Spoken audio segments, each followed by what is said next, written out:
Hello amigos, RadiShineAmigo here and welcome back to Let's Play Crash Bandicoot Fusion. Oh sorry, I thought this was a different game. I'm gonna go now, bye guys. Yeah, we're back with more Crash Bandicoot Fusion. Part 7. I believe this is the last, oh this bit here was kind of challenging. I kind of like that there. We're added in some like TNTs into the mix this time around, which is kind of cool, I guess. It doesn't really make much of a difference because you're still jumping on everything anyway, and by the time they explode, you're out of their reach. Nitros, on the other hand, that's definitely gonna make it harder. And yeah, that's that. So yeah, we've done all the gem thingies and crystal thingies in this world. We've done all the mini games, is what I'm trying to say. So once we've died by that enemy that I can never see coming because it just pops up out of nowhere, we're gonna find where the, where the boss is.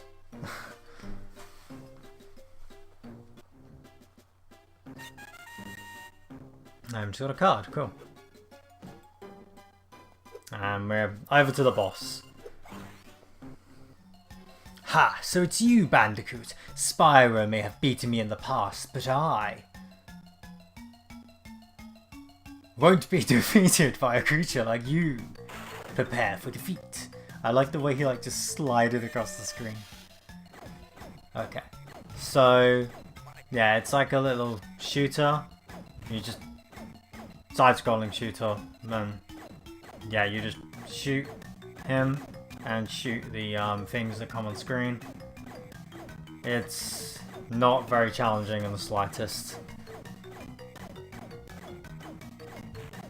Of course, it gets a little bit hectic, but by the time it gets hectic, it's easy again. I mean, by the time it gets hectic, it's over. Don't worry, Crash. We want him to get away so we can follow him to his base. You did remember to put the tracer on him, right? Crash, don't tell me you forgot. Don't worry, Coco. I got into a battle with Cortex and managed to place the tracer on him before we got away. You don't have hands, Spyro. How do you do this? Why are you a better thing with your hands than Crash? But yeah, so Spyro's put a tracer on Cortex, because in the purple version, I'm assuming this by the way, in the purple version, you fight Cortex instead of Ripto. I believe the boss, the second boss is tiny in this game, isn't it? I believe that is actually different in the Spyro one. I'm gonna double check. So yeah, you fight Crush and Gulp as the second bosses in the Spyro version. It's kind of cool, kind of mixing stuff up a bit. And what you're seeing now is the last world in Crash Fusion. And got like a bit of a futuristic vibe. Oh my god, the Japanese box art for this game looks terrifying. I'm gonna flash it on screen like now. What is up with Spyro's face? What is this? No, that's not right. He looks like a dinosaur. Oh, I'm sorry, this is the first time I see this and I'm just dead. This is like the best, worst thing I've ever seen in my life. That looks nothing like Spyro. And the thing is, Spyro actually looks pretty cute in the PS1 Japanese games. Because they did change his design. It's kind of like the whole Kirby thing, where Kirby looks cuter in Japan than he does overseas. And then, they did the same with Crash actually as well. Which is why they came up with the Crash Dash, the dance that Crash does. Because that originally was from Japan. Because that was in when they advertised Crash 1 in Japan. they had dance in the adverts for Crash 1, and then Naughty Dog liked the idea, so they put it in Crash 2. Oh my god, this Spyro artwork is absolutely awful, and I love it. It's like almost as great, if not better, than Crunch's icon in the Game Boy Advance games. The really happy, smiley Crunch face. Oh my, wow. I can't even remember what I was gonna talk about now because it just completely like lost me. We've got another bear chasing one, or bear riding. There's another thing as well, like, I was going on about the last part about like changing what you ride, like what animals you ride on. I don't think Wrath of Cortex had any animals that you rode on. I can't think of any off the top of my head. Which is kind of weird because that game just likes to rip off everything, but it apparently didn't. But yeah, obviously the Game Boy Advance Crash games, they just keep Polar still. I guess it's okay, like just because, you know, they're Game Boy Advance games, you know. Don't want to drift too far away, but by the time, I don't know, it'd be nice if the next thing you ride is not Polar or Pura or the Hog. I wouldn't mind Pura as much actually, because I like Pura. Pura's so cute. But no more Polar. I don't want any more Polar. Not that I like, well, it won't like be the end of the world, bear in mind, like when I ask for these changes. Like if they don't happen, I'm not gonna be like, oh, this game's bad. It's just something I would like to happen, you know. It won't affect the game massively, but it would help it feel a bit more fresh, you know.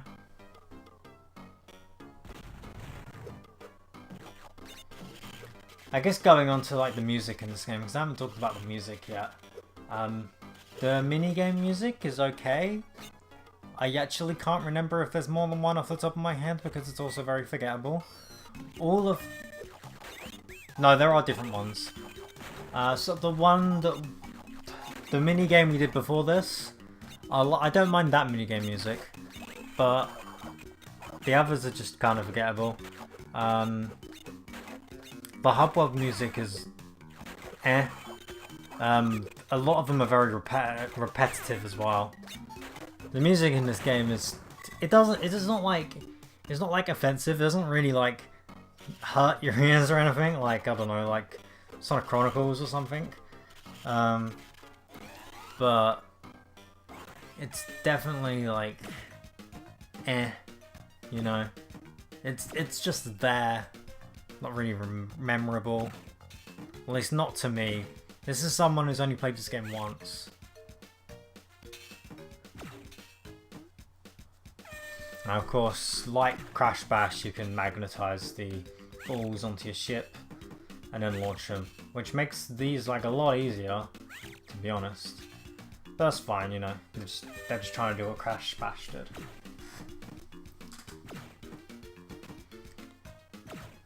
How do I bullshit through the last like couple of minutes, guys? I've kind of explained like everything I wanted to explain about this game. It's just the game like doesn't really change much up as the thing, so there's not really much else to explain. We've almost already done this whole world. Like 2 crystals left and we're done. When we going on to like the Wumpa Fruit requirements for like opening levels, I've never felt the need that I didn't have enough Wumpa Fruits to open up a level. Like it never felt like it was an issue. So you know, at least there's that. Bear in mind, I didn't really spend much on the mini games. Not the, you know, the ones that win you cards and stuff. I'm sure maybe if you do them a lot or something. But even then, you're very likely to win Wumpa Fruit in those, so I don't know. Basically what I'm saying is this game doesn't seem like you really needs to grind all that much. And luckily you can hit stuff as off screen, so that's nice.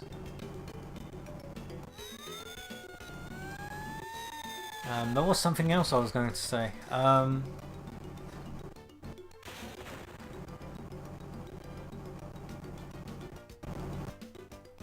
Oh, obviously if you go over that, you'll die. Something to do with...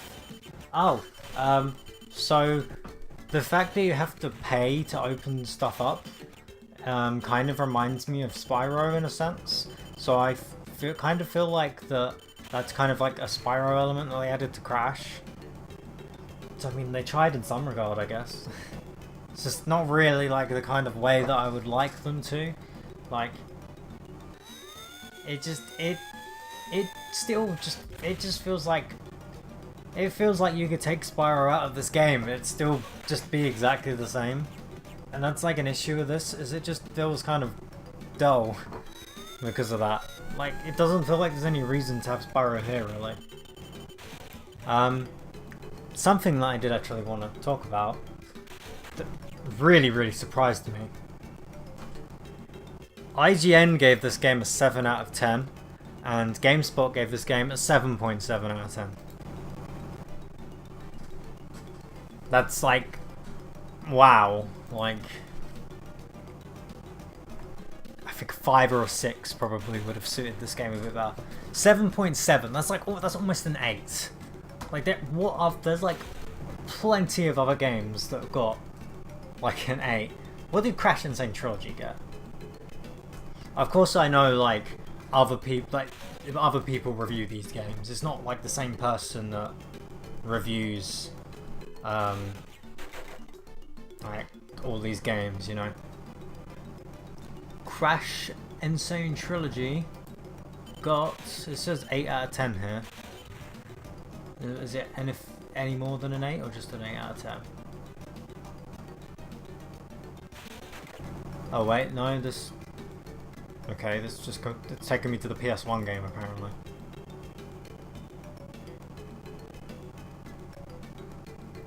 $76.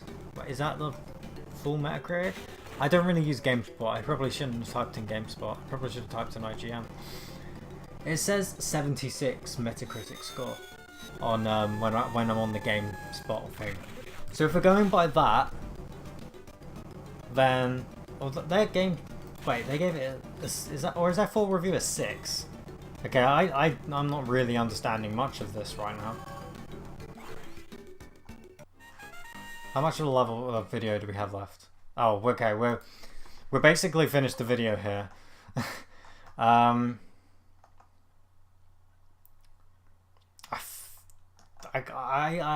don't think, is it a 6? I'm gonna like cut and then come back to you. Yeah, GameSpot gave this a 6. What? Okay.